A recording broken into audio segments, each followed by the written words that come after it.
For more, we're joined by Selina Xie. She's the head of consumer research at Mirae Asset Securities.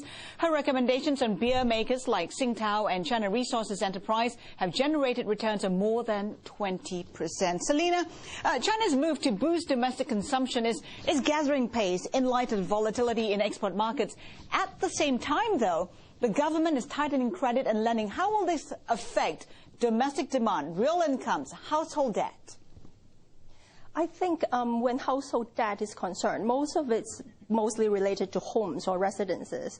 And when people are borrowing for their homes, that's mainly contained within the coastal area.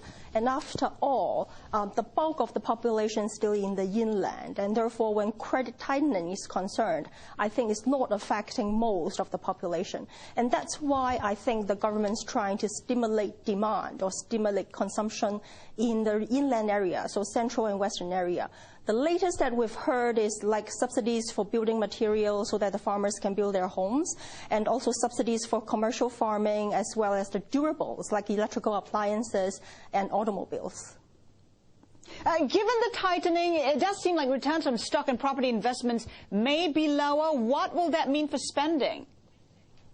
Actually, I don't associate a lot with credit tightening to the consumption in China, because a lot of the consumption still is based on cash instead of credit. But having said that, I think you're referring to the stock market gains that a lot of the investors are having, so that the market's expecting them to, in turn, spend on private consumption or retail goods. That, I think, is still accounting for quite a small portion of the general spending as a whole. In fact, the real household income is still on the rise, because a lot of the jobs that people are having are giving them quite a pay rise, at least in 2010 or 2011. Our guest today from Allianz was saying that it's going to be a very volatile market. What investment themes should investors be looking out for? I think for 2010, we're expecting food inflation, because the food price CPI had tilted up ever since the third quarter of last year. And for this year, probably it's going to go even higher. And therefore, inflation is definitely going to be a theme.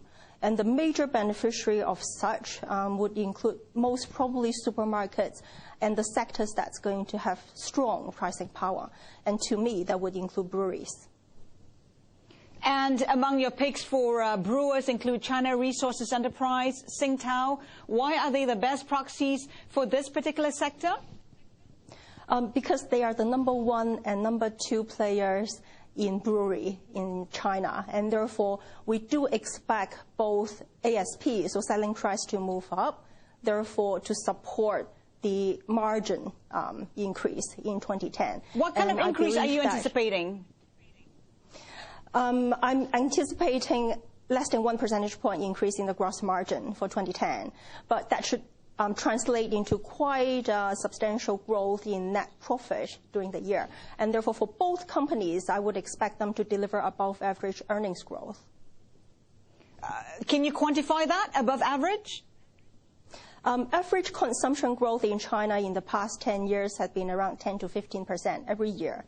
And I would expect both Tsingtao and CRE to deliver more than 15% net profit growth in 2010. And in terms of upside for those stocks, by the end of the year, where do you see them headed? I would expect them to deliver at least 20% price increase. Selina, you have a buy recommendation as well on meat supplier, China Yuren Food. I mean, this stock, along with vegetable grower Chowder and noodle maker Tingyi, have the lowest price to earnings growth ratios among Asian consumer stocks. Does that make sense? Does that make these stocks attractive? I think PEG ratio may not be the catalyst to share price performance. The main reason for that is because E is a moving element.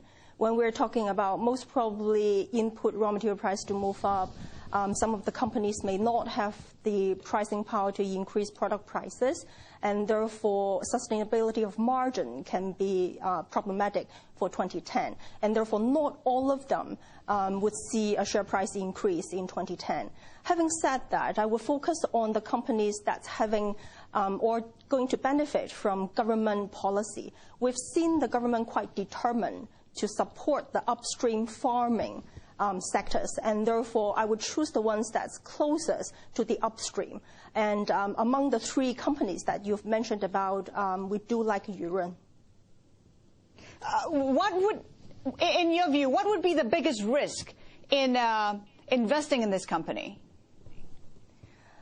Biggest risk would be execution. That's always been a problem for some of the smaller companies in China. Whether or not management would be able to execute their business plans according to their drawing board is the major problem. Or major Selina, risk. another stock that you like with mass appeal is Sinopharm, China's biggest drug distributor. But it's gained more than 60% since its debut in Hong Kong and is trading at a higher earnings multiple for next year versus its peers. Why does Sinopharm deserve that premium?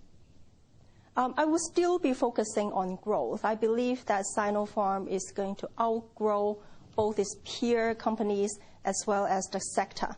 And actually, if you were to look at the valuation compared to most of the listed A-share pharmaceutical companies, Sinopharm's PE is not that high. Okay.